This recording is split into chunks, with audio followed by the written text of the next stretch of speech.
section 3.2 is on the French and Dutch colonies. This is going to lead up to the English colonies that are going to come later. So the French colonies, as you can see, they start out because they want to monetize the northern fur trade. So they want to make as much money as they can from the northern fur trade. They're not really here to establish colonies just to have a colony. They're all here for money. So they're going to go up against the Iroquois nation, who come together to try to really stop Europeans from coming in and taking the land that they have. And remember, even though we have the French who are in this frontier of inclusion where they include the native population, the French tend to work more with the Huron Indians than the Iroquois. And the Huron hate that of the Iroquois. So they have trouble getting colonists too as well. Cold weather, if you want to live in that kind of climate, they're from warmer weather of France, where it's a lot warmer. The French authorities also are going to put rules into place to keep the colonists at home.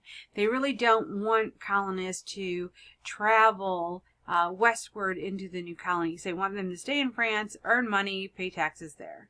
In 1654, the French are going to send a ship full of Jews to colonize as well, just to get those out of the country. The Spanish Inquisition was just doing this wide swath across that of Western Europe. And so the French, as well as the Netherlands, are going to do their best to try to get individuals out of their countries and into colonies, so they don't have to deal with the Spanish Inquisition coming in.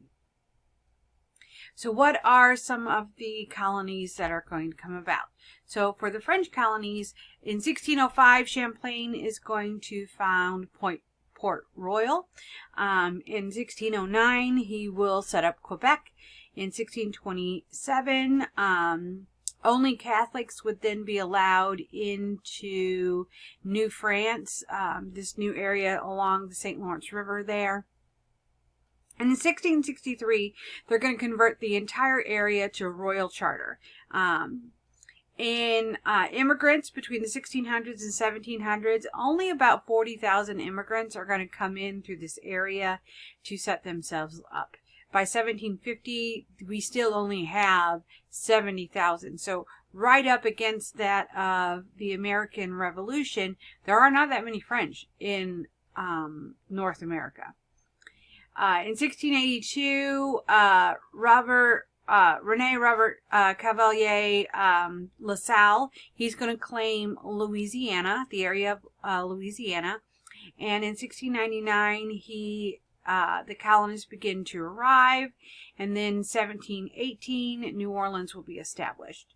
And so, by 1750, only about 5% of the French people only equal about 5% of that of what the British have in colonies here in North America.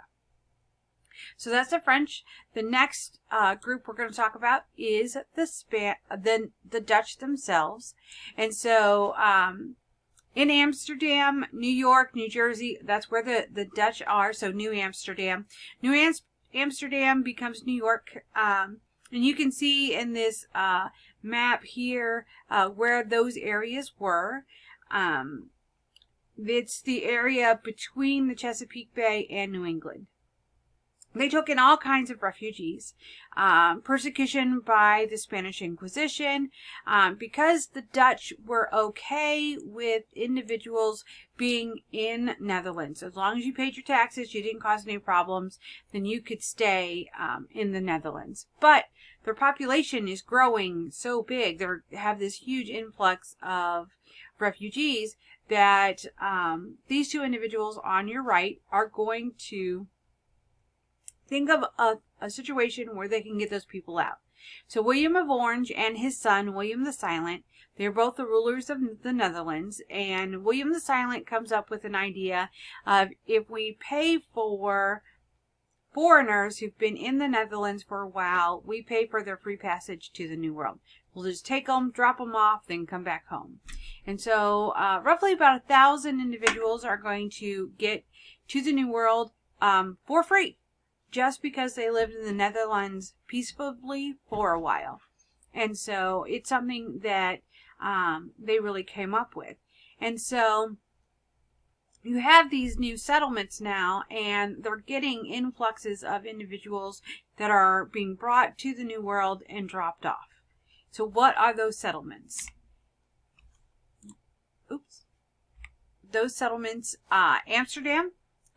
In Amsterdam, in the Netherlands, it's the first stock exchange and investment bank will be created. And so they're going to bring that idea to the New World itself.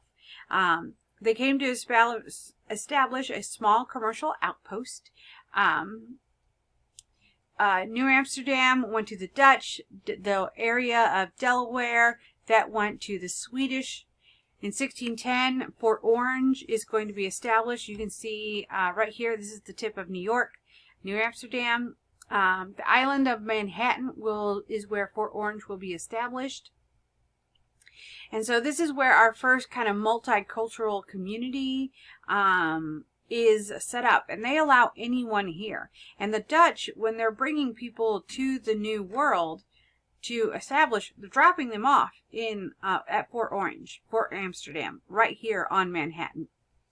Few who came to this area are Dutch, because they're encouraging individuals who are immigrants into the Netherlands to come here. In 1638, the Swiss are going to set up Fort Christina, which will be, today is Wilmington, Delaware. And they're going to welcome exiles from all over. They don't allow the Spanish Inquisition to come in, and they don't allow individuals who have caused problems back in the New World to get here. So this is for anyone who's forced out, any exiles, those types of individuals. The big thing that's going to encourage Dutch colonization is the Dutch India Company. So as you can see here, between 1580 and 1640 is when they're going to be at their height. The Spanish and the Portuguese are fighting over their New World acquisitions. This really allows the Dutch to come in, take those Portuguese trading ports that I talked about before. The Dutch will take the opportunity to seize control of vital Portuguese posts so that they can get involved in the triangle trade. There are two groups. There's the East India Company. They're the ones who hired Henry Hudson.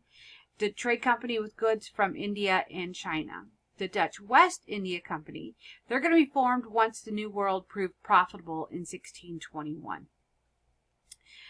They're going to prohibit elections. The company controls everything. They kind of set up a pyramid structure as well. With the company at the top, they have say over everything. They set up large estates and follow the feudal systems themselves, with the church at the head. The first importation of slaves via the Dutch India Company will come in 1626.